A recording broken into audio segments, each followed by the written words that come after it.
Haraka naona member Mr. Willy is very ready kupeana insight yake, na tafadhali tunabaki katika mabano ya mjadala. Kwa hivyo karibu sana katika mabano ya mjadala tafadhali. Kabla sijapeana kipaza sauti, vile pia nasema watu waje waendelee kuwa kadi. Watu waendelee kuwa kadi, watu waendelee kurejistiwa, kuchukua ID zao na pia kurejistiwa kwa wapiga kura. Ndio shughuli yetu muhimu ya siku ya leo. So Mr. Willy, karibu sana, utoe maoni yako. Mic pewa ile. Kuvarishwa ile. Na nipewe mic nyingine. Nataka mic nyingine iko wapi? Mic nyingine iko wapi? Yeah. Habari zenu nyote. Kwa majina naitwa Joshua Willy. Naibu bunge katika bunge letu la wananchi.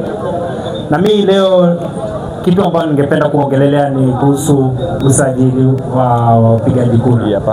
Usipige makelele eti one term, two term na hauna kadi yoyote ya kufanyia one term yako ikuwe real. Nimekuwa nikiongea na vijana wengi wananiambia hawako kadi, lakini kelele wananipigia wananiambia one term. Na wauliza sasa hii one term yenu itakuwaje real na wakati hamna kadi? Leo tumekuja kama viongozi wa vijana tukaleta hii maneno hapa ili vijana wakuwe kadi, na bado hivyo vijana sioni mkiregister kwa wingi. Hiyo kitu inaniudhi sana. Kwa hivyo mimi yangu ni kuambia vijana mkuje kwa wingi, mregister kama voters, ndio next time hiyo two term yako, hiyo one term yako ikuwe real.